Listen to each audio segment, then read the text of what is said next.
A campanha da Fraternidade Ecumênica deste ano, organizada e realizada pela CNBB em parceria com os bispos do Brasil inteiro, é o tema do programa Papo Dinâmico que está começando.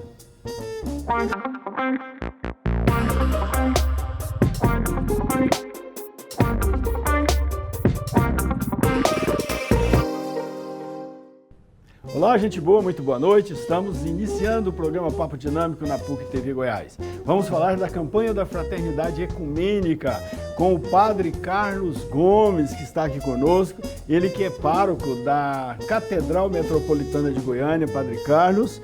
Mas tem outros predicativos também, depois a gente fala dos predicativos dele. Boa noite, Padre, obrigado pela presença. Muito obrigado, professor Daniel Barbosa. Quero também aproveitar para complementar as pessoas que estão acompanhando de casa este programa Papo Dinâmico. Eu já acompanho esse programa já há algum tempo. Já acompanho. Já me está aqui há mais tempo. Já acompanho este programa há algum tempo, sem falar que o professor Daniel foi meu professor muitos anos atrás, quando eu tinha 17, 18 anos aqui aqui mesmo na PUC.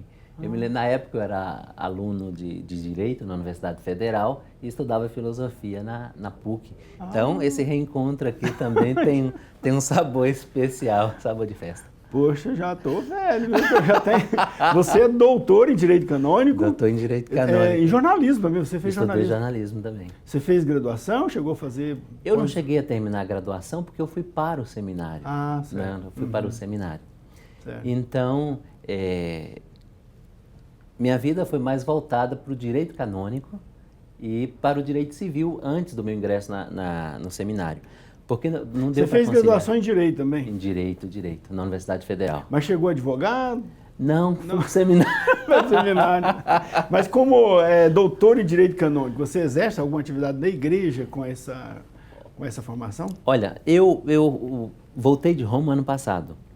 E como eu tinha formação em Direito, Dom Washington Cruz, nosso arcebispo, me mandou para Roma para estudar Direito Canônico. E lá eu fiz mestrado, fiz doutorado e retornei ao Brasil 3 meses antes da pandemia. Eu me lembro, né? Eu me lembro. E aí, aqui, além de pároco da Catedral Metropolitana de Goiânia, eu exerço o papel de defensor do vínculo no nosso tribunal eclesiástico e também alguns problemas, processos penais de natureza canônica, também o bispo acaba encaminhando para que eu possa colaborar um pouquinho. Que bom. Você atua como defensor? Defensor do vínculo e também como juiz do Tribunal Eclesiástico. Tá. Ok, mas você não faz os dois papéis no mesmo processo. Não, no mesmo processo não, porque os atos seriam nulos. Tá certo. Mas você esteve em Roma, eu te acompanhei de Roma. A Ilse Scaparini, da Globo, fez uma reportagem importante lá sobre você. Você organizou um time de futebol, um torneio de futebol lá. Pois então, professor... Além da igreja, minha segunda paixão é o futebol. Futebol, joguei futebol. Inclusive, estava conversando agora com uma jornalista aqui que te acompanha, e ela fez uma entrevista comigo quando eu estive no Brasil aqui de férias após o Campeonato Mundial dos Padres. Lá em Roma existe a Copa Mundial, Copa do Mundo dos Padres. Então, esse time, na verdade... Mas você só se integrou ou ajudou a organizar? Não, ajudei... Não, já existia. É porque você foi o destaque na reportagem da Ilse. Mas tem uma questão de amizade também, porque como eu trabalhava na Secretaria de Estado, então nós do Estado da Santa Sé, eu tinha um contato muito próximo com os jornalistas e foi lá que eu fiz amizade com a Ilse Scamparini e aí ela nos deu uma mão para divulgar esse torneio que acontece em Roma. Nós já agora tivemos a 11ª edição da Copa do Mundo dos Padres. A matéria também, porque, olha, modéstia à parte, fui eleito 2 vezes o melhor goleiro padre do mundo. Eu lembro o Tadeu Schmidt, né, o apresentador do Fantástico, destacando você lá naquele momento dos gols, né? Exatamente, defendi 3 pênaltis. O único goleiro da história do futebol a pedir música no Fantástico. Mas você já tinha organizado alguma coisa aqui em Goiânia também, né? Bom, aqui em Goiânia nós fundamos o Batinas Futebol Clube. Isso, me né? lembro. Uhum. Isso foi no ano de 2007. Tem um companheiro também aqui de arquidiocese, o padre Amaury Massoleni, que à época era padre lá em Senador Canedo, e ele teve a ideia de fazer um jogo de futebol dos padres. Qual que era o objetivo? Arrecadar fundos para a construção da igreja, a nova igreja de Senador Canedo. Então tudo começou ali. Começou com E depois disso, nós começamos a viajar por todas as dioceses da província eclesiástica de Goiás. Okay. Né? Então já tem uma relação com o futebol assim há muitos anos já. Pois é, e como é que foi a aceitação por parte dos bispos dessa iniciativa? Olha, inclusive Dom Washington, na primeira partida que nós tivemos, Dom Washington foi que deu o chute inicial da partida. Isso eu me lembro. Exatamente. Então ali nós entendemos ali aquilo como uma bênção que ele nos deu. E desde então rodamos não só a Arquidiocese de Goiânia, mas todas as dioceses que fazem parte da província eclesiástica. Aqui nós podemos citar São Luís dos Montes Belos, Rubiataba, Anápolis, Lusiânia e por aí vai. Em que isso ajudou a vocação de vocês? Olha, professor Daniel, em primeiro lugar, o nosso objetivo era exclusivamente social, porque todas as partidas, o ingresso era 1 quilo de alimento não perecível para assistência das famílias carentes. Mas também o nosso objetivo era de fazermos-nos próximo das pessoas, né? Porque durante muito tempo, a imagem do padre era daquele que ficava simplesmente no presbitério, no altar, sem vínculo com as pessoas. Então, com o futebol, foi uma maneira que nós encontramos de evangelizar também através da bola. Né? Então, esse foi o nosso objetivo. E pena que não estamos em atividade nesse momento por causa da pandemia. Ah, tá. Então o time está parado por causa da pandemia. Por causa da pandemia. Ah, que bom, porque eu já ia perguntar, e o time, como é que está agora? Mas tem algum padre, assim, além de você, o goleiro, o melhor goleiro do mundo, o goleiro padre do mundo, tem algum padre que é bom de bola mesmo, assim, que tem estilo de profissional? Olha só, aqui em Goiânia não muito. Não muito, né? Mas porque a seleção brasileira dos padres, ela é composta por jogadores de padres das diversas dioceses do Brasil. O destaque que nós temos, assim, são os destaques, temos 2 padres, um do Rio Grande do Sul e outro de São Paulo, né? Então... Naquele torneio que teve lá no Vaticano, tinha a seleção brasileira, né? Era a seleção brasileira. A seleção brasileira que foi campeã lá? Não, nós não fomos campeão. Sabe o que acontece, professor? Veja só. Nosso time, a faixa etária era de 30 anos, mas nós pegamos uma seleção lá da África, da África do Sul, que a média era 26 anos. Aí realmente não deu para ganhar. Não deu. Gente, nós vamos fazer um pequeno intervalo, aí sim, no próximo bloco vamos entrar de cabeça aí no assunto Campanha da Fraternidade 2021. Daqui a pouquinho.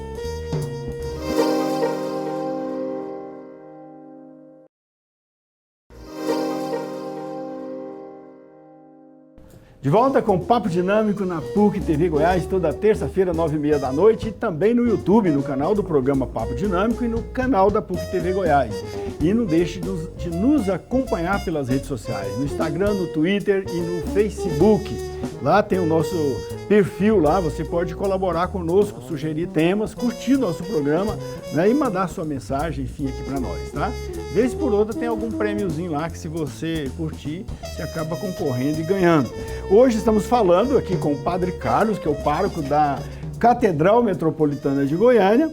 Ele é o responsável por toda a paróquia da Catedral e veio aqui debater com a gente.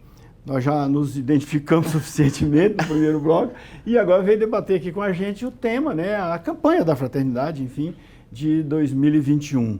Esse ano, o tema da campanha da fraternidade é Cristo é a nossa paz, do que era dividido, fez-se uma unidade. Com o lema, não, é o contrário, né? Fraternidade e diálogo é o tema, compromisso de amor. Fraternidade, diálogo, compromisso de amor é o tema. O lema que é uma passagem de Éfeso, né, que fala assim: Cristo é a nossa paz. Do que era dividido, fez uma unidade.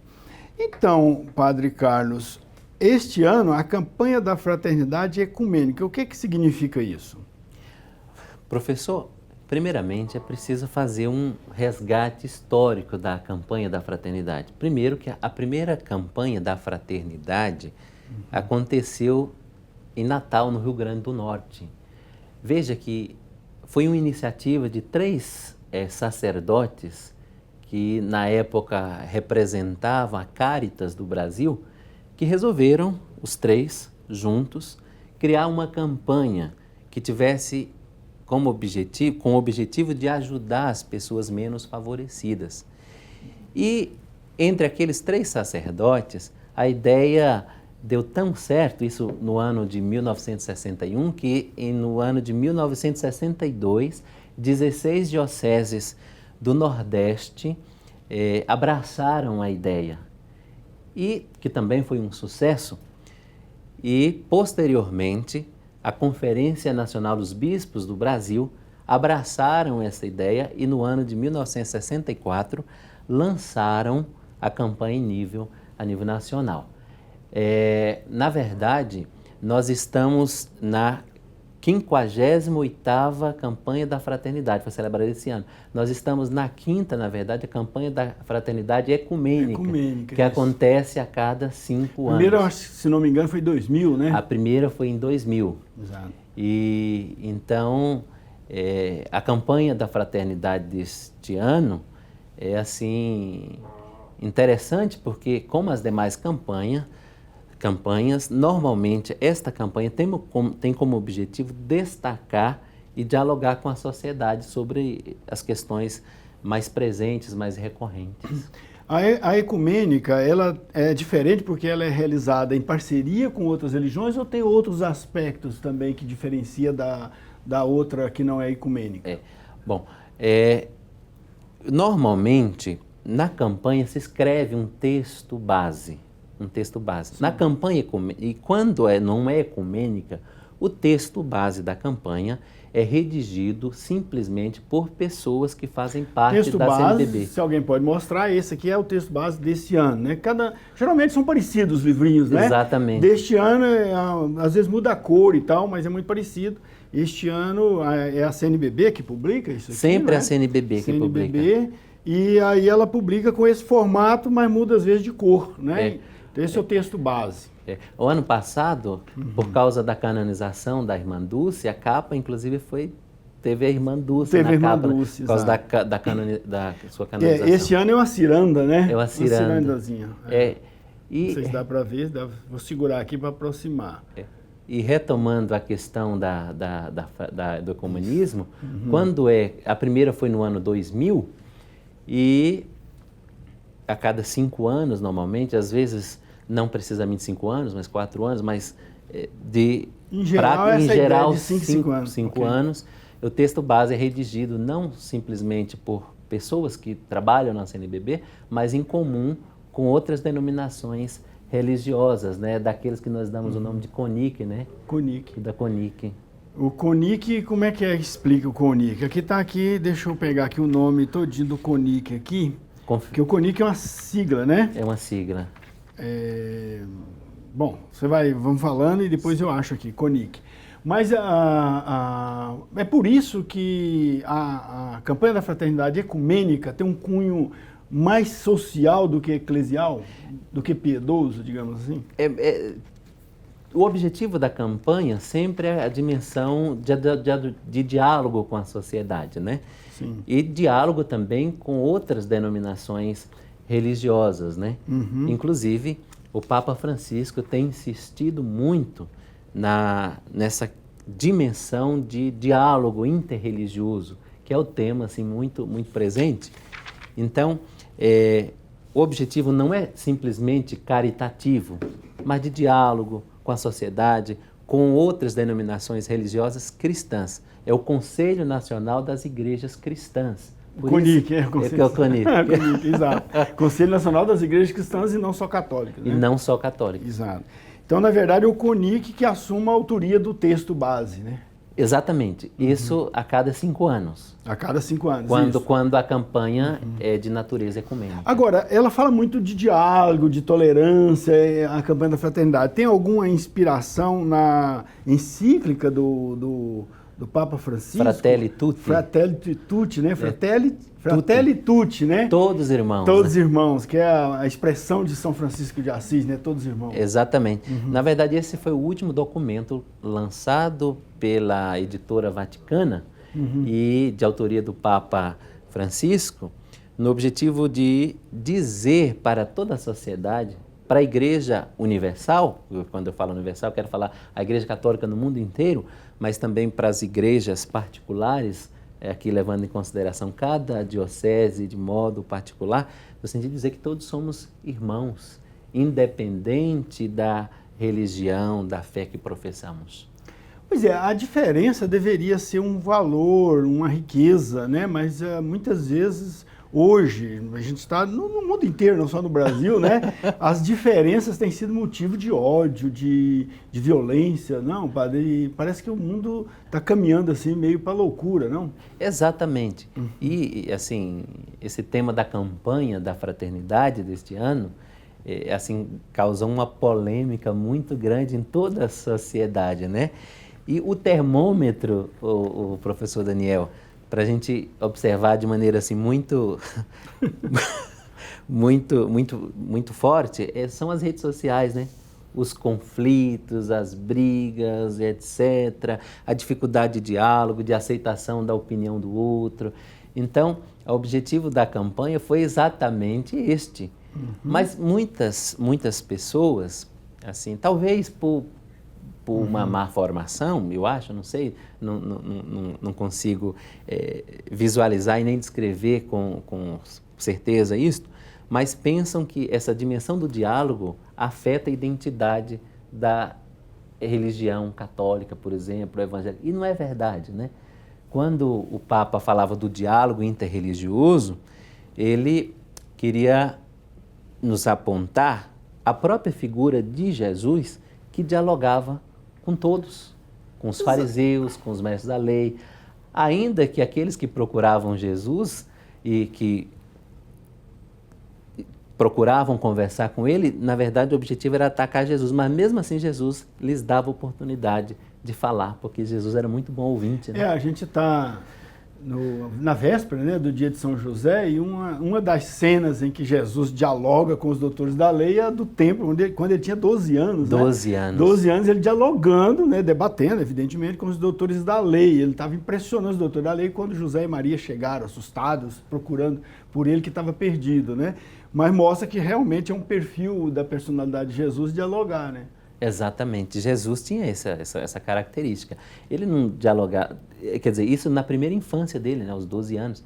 Mas se recorrermos à literatura bíblica, vamos constatar muito facilmente de Jesus dialogando com a prostituta, dialogando com os mestres da lei, dialogando inclusive com aqueles que desejavam mal a ele. Ainda assim, Jesus... Mas o diálogo está na essência do cristianismo, né? A tolerância, a aceitação, o perdão, né? Inclusive, faz parte da essência do cristianismo, porque muita gente acusa, por exemplo, essa campanha da fraternidade de ser um movimento de esquerda.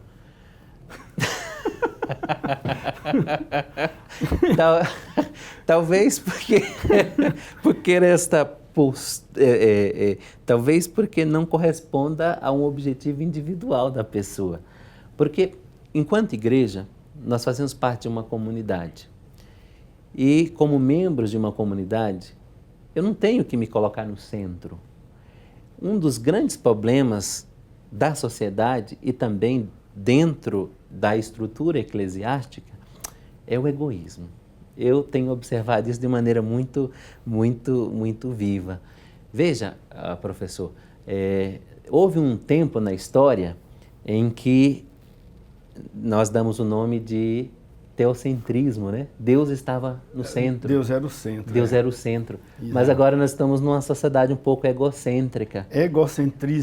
egoísta, né? É egocentrista, que o ego, a pessoa é o centro. É a opinião da pessoa que deve prevalecer. É né? mais ou menos assim, é como se a sociedade toda tivesse adolescente, né? É próprio do adolescente ser egocêntrico. Exatamente, exatamente. Precisa amadurecer.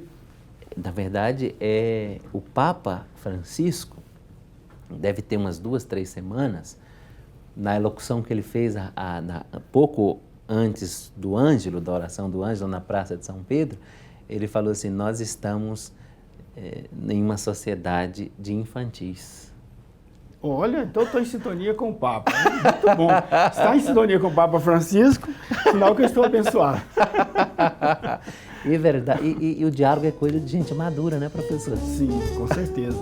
Gente, vamos fazer um pequeno intervalo. Daqui a pouquinho a gente volta. Moça, tem assunto demais. Vamos falar até do diabo daqui a pouquinho.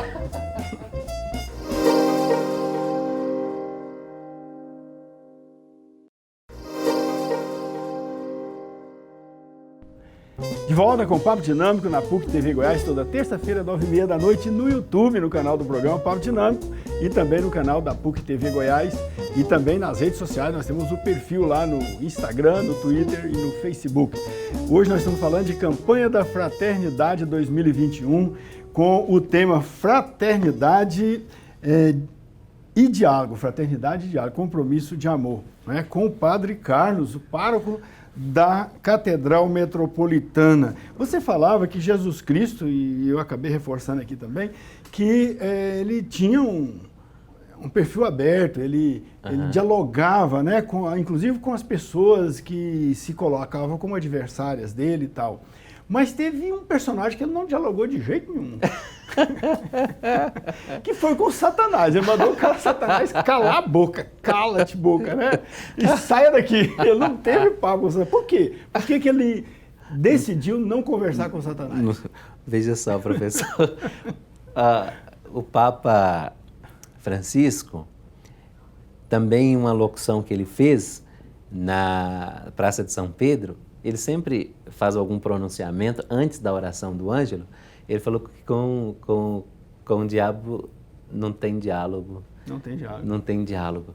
E, em primeiro lugar, porque para que haja um diálogo, é preciso a vontade de duas pessoas. Tem que ter empatia, isso? Empatia. E não havia nenhuma empatia. É o exercício de se colocar no lugar do outro, não é isso? Exatamente. E esta não é uma característica do... O diabo só pensa em si mesmo, só né? em si mesmo. Só ele. Pronto. Exatamente. Por isso que o motor que move o agir do demônio é o egoísmo. É o egoísmo. É o egoísmo. Inclusive, essa definição que estou dando aqui não é nem minha, é de um teólogo alemão chamado Walter Kutt. O egoísmo é que motiva as ações do demônio, porque pensa em si. E quando o pensamento volta-se apenas para a contemplação e para a resposta aos seus anseios, aí exclui o outro, aí mata o diálogo, né? O diálogo tem que ser necessariamente acolhedor. Exatamente, o diálogo tem que ter primeiro a capacidade de falar, mas também a capacidade de ouvir. Jesus era bom ouvinte, né? Jesus era muito bom ouvinte.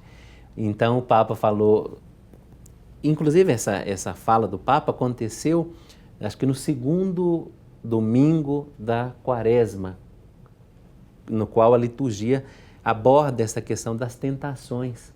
E ali Jesus é colocado no deserto. E no deserto, ali era um momento de confronto, não era um momento de diálogo. Mas se a gente puder fazer uma leitura assim, um pouco mais pessoal, não podemos entender este deserto apenas como um lugar, né? O deserto existencial também. E no deserto existencial que todos nós passamos, ali é um momento de diálogo com Deus, de escuta a Deus. Pode-se dizer que um discurso, uma posição que visa quebrar a unidade é uma posição diabólica? Olha, na dimensão daquilo que é bom, que é belo e que é justo, e quem defende isso vai sempre pautar pela unidade, né? Inclusive, numa passagem evangélica do Evangelho, Jesus diz o seguinte, até mesmo Satanás se divide o reino dele se torna enfraquecido. A propósito, eu estudei no meu mestrado um filósofo chamado Baruch de Spinoza.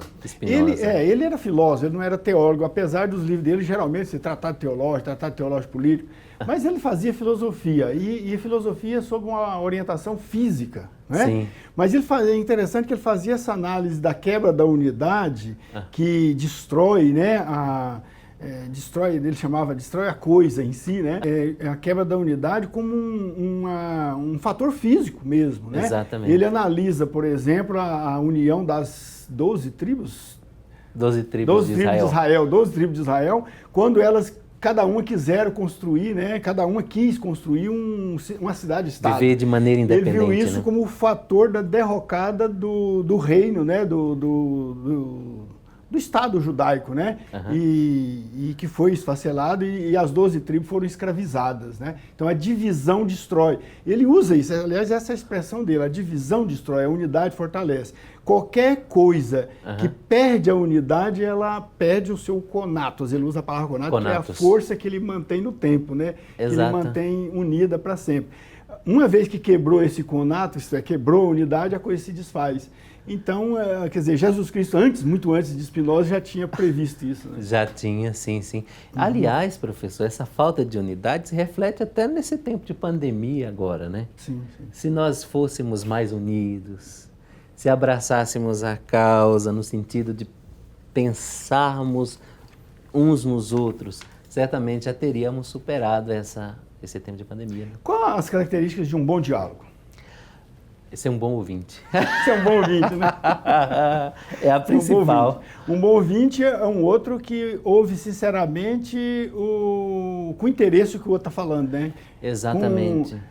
O que significa ouvir com interesse? Significa ouvir no sentido de... na expectativa de que vai receber alguma coisa importante, alguma coisa útil para si. Exatamente. Né? Isso aí presume uma série de coisas, né? Que inclusive São Tomás de Aquino fala da humildade. A humildade para ouvir. Aliás, Santo Tomás de Aquino fala o seguinte, que o primeiro degrau para alcançar a sabedoria e a unidade é a humildade. Sem a humildade, não se avança para o segundo degrau, certo, que é a sabedoria. E, consequentemente, não se chegará ao diálogo. Então, o diálogo tem como base a humildade, né? Perfeito. Coisa que o demônio nunca teve, né? E com esse distanciamento social, como é que pode se dar o diálogo, padre? Professor, agora nós temos as redes sociais, né? Que para nós, enquanto igreja, não só igreja, mas também nas universidades, nas escolas, as redes sociais têm ajudado muito nesse sentido, né? Obviamente que a melhor rede social é uma mesa rodeada de amigos, né? Mas nesse tempo de pandemia, o diálogo tem acontecido, a gente tem feito esses instrumentos, mas também nesse tempo de pandemia o diálogo tem ficado um pouco comprometido. Por exemplo, questões mais práticas nas famílias, por exemplo. Ninguém nunca houve na história do Brasil essa coisa de lockdown. Imagine o pai de família trabalhava o dia inteiro, voltava para casa só à noite e de um momento para outro ele é obrigado a ficar o dia inteiro juntamente com os filhos, com a esposa, etc. Quer dizer, o diálogo ali fica um pouco comprometido, mas também podemos e precisamos entender esse tempo como uma oportunidade que até Deus mesmo nos dá para nos exercitarmos nesse sentido de dialogar. Perfeito. Esse ano o texto base aqui, ele trouxe uma inovação, se não estou enganado. Porque geralmente a CNBB usa, os estudiosos da CNBB, já é um método antigo usado, o método ver, julgar e agir. Né? Esse ano chamaram as etapas aqui de parada. Primeira parada, ver. Sim. Segunda parada, julgar. Terceira parada, agir. Quarta parada criaram aqui, que é o celebrar. Isso tem alguma coisa, altera o método, teve alguma razão metodológica para essa mudança? Olha, é verdade que a campanha sempre pautou nesses 3 pilares, né? Ver, julgar e agir. E agora entrou o celebrar. Fala de caminhar e, como 4º ponto, o celebrar. Na verdade, conversando com o padre Luiz Henrique, que hoje é assessor da CNBB, e aí nós conversávamos a respeito disso. Tem uma razão. A sociedade estava andando muito pessimista e a gente está esquecendo essa dimensão de celebrar. Né? Ver, é preciso ver, Exato. sobretudo com os olhos de Cristo, julgar, mas não com julgar condenatório, de expor, de meter o dedo, mas agir como Cristo e celebrar as vitórias. Na verdade, analisar o ver, né, que é um certo diagnóstico que se faz, né, uma análise de conjuntura, e ver isso sob um fundamento, né, fundamento principalmente da doutrina, né, da doutrina cristã. Exatamente. Né? Tá, bom, já perguntamos qual a importância dessa alteração, né, do método ver, julgar e agir. Agora, a parte programática aqui do agir, o celebrar, tem várias orientações sobre celebrar, até porque são orientações que aplicariam a várias religiões, né?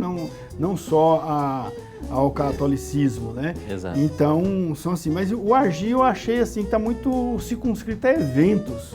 Nas outras campanhas mais genuinamente católicas, o agir envolve muitas outras ações, além de eventos, né? Por que restringiu só eventos?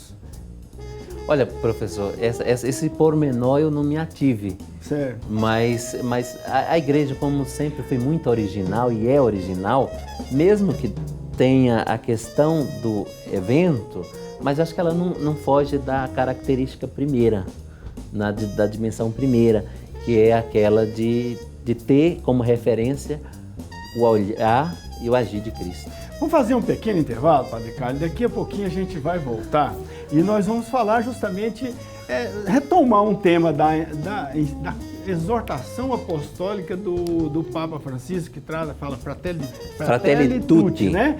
Que fala da unidade na multiplicidade, que é retomada aqui no texto base da campanha da fraternidade. Vamos falar disso, unidade na diversidade. Daqui a pouquinho a gente volta.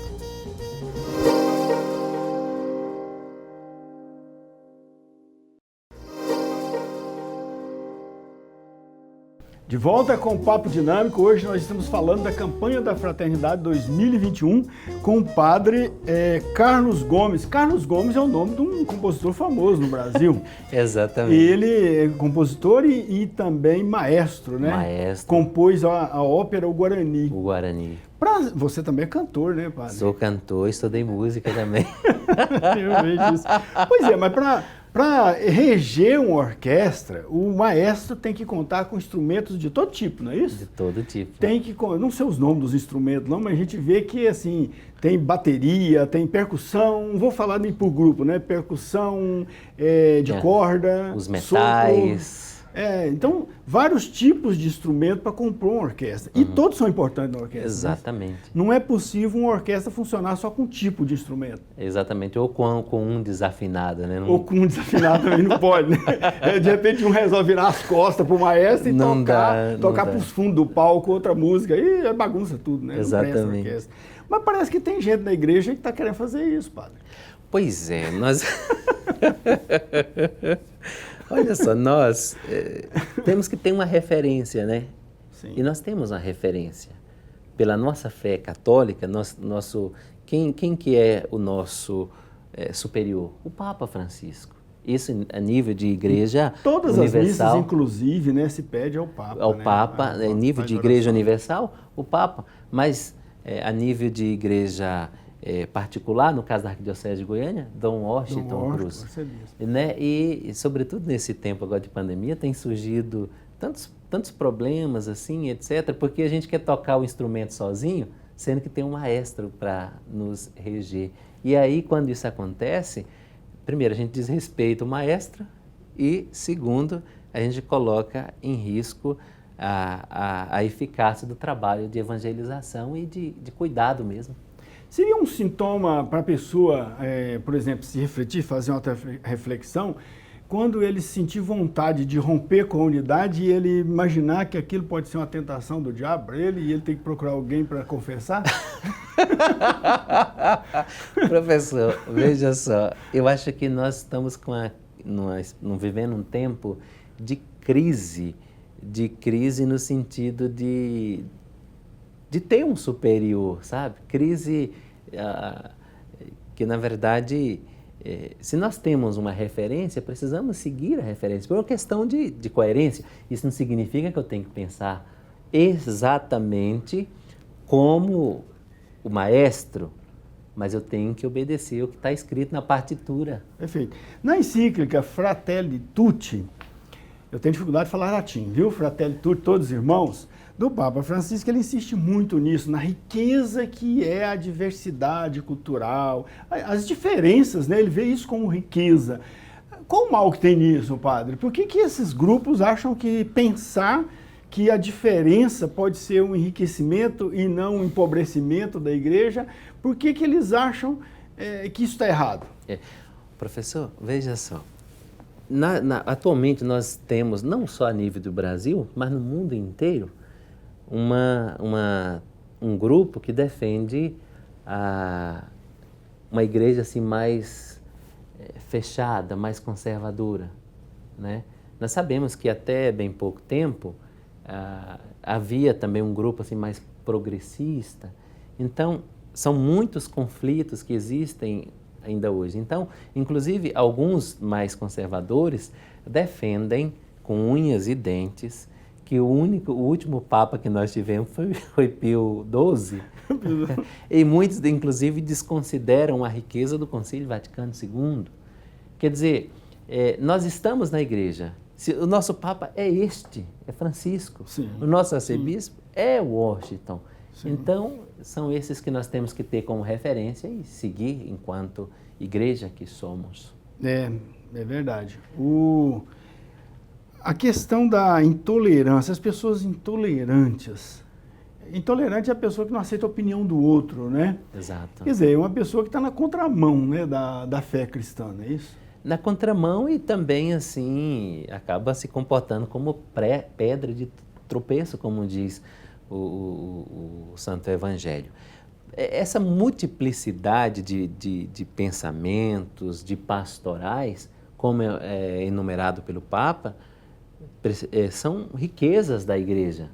E não podemos entender essa multiplicidade de ideias como um campo de batalha, né? E também, professor, acho que o que agrava a situação são os meios de comunicação. Porque, não sei, 20 anos atrás, não tínhamos as redes sociais que nós temos hoje. Então, hoje, todo mundo que, assim, com boa intenção ou com intenção duvidosa, não muito boa, pode fazer uso deste instrumento até para confundir as pessoas.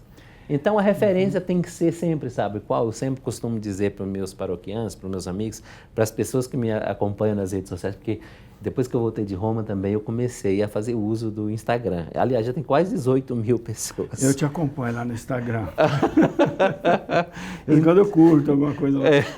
Então, professor, quer dizer, nós precisamos entender, usar eu sempre falo com as pessoas, olha, eu posso dar minha opinião como padre, mas escute ao arcebispo, porque ele é a voz da igreja na igreja local. Sim. Né? Escute o Santo Papa. Né? E é uma pessoa que não está ali por si, né? Ele está ali a serviço, né?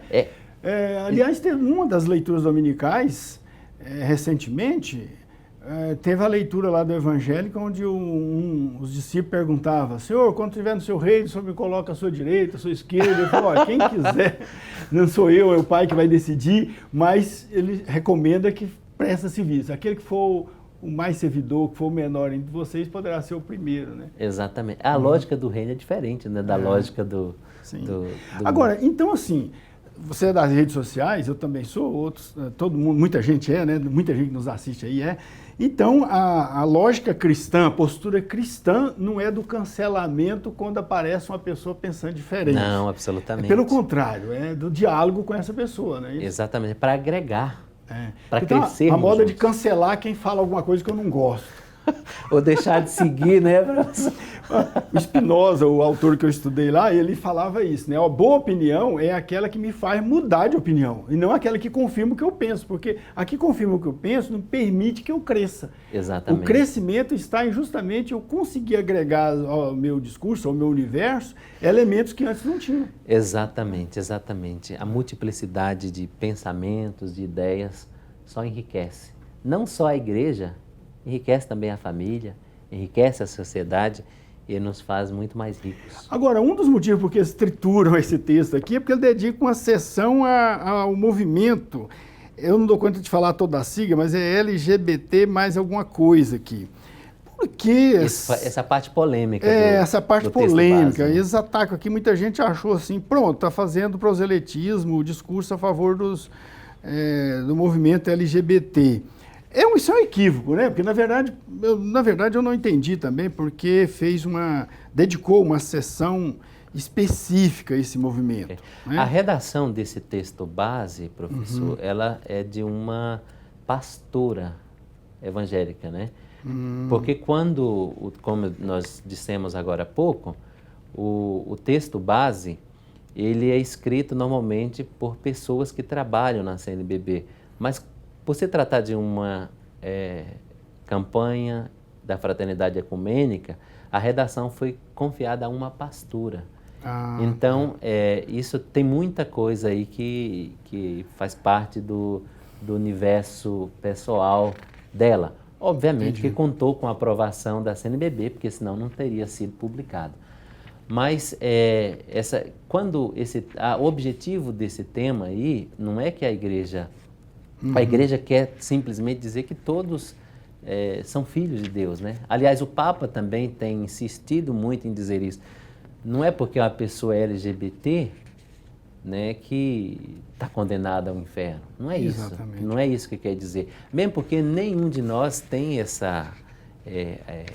porque também não adianta querer ignorar a existência, né? Porque o que a gente vê em certos movimentos, eles querem assim, isso não existe, é como se não existisse. Eles querem, e como existe, aí eles querem matar, querem acabar, né? Com as pessoas. Exato. Como eu disse, um pensamento diferente não significa que eu seja contra, né? Sim, que eu esteja querendo diminuir ou exterminar a pessoa ou metralhar, não significa isso. Pensar diferente é saudável. Agora, aqui a igreja fez, e também em comunhão com as igrejas que fazem parte do CONIC, é defender a vida em primeiro lugar. Perfeito. Defender a vida. Não, com certeza a vida é o fundamento máximo aí. E o Papa Francisco, inclusive, destaca muito isso, né? A vida e a dignidade da pessoa humana. São fundamentos universais que a igreja zela e preserva, né, padre? Obrigado, viu? Obrigado pela presença aqui. Foi muito bom, muito boa. Foi até descontraído, o tema árido, pesado, mas foi descontraído, muito bom. Obrigado, boa noite. Boa noite, muito obrigado, professor. Obrigado a vocês de casa. Fiquem todos com Deus e espero ter uma outra oportunidade para a gente possa debater sobre outros temas importantes. Com certeza teremos outras oportunidades. E para você que nos acompanhou, né, um grande abraço, boa noite, até a próxima.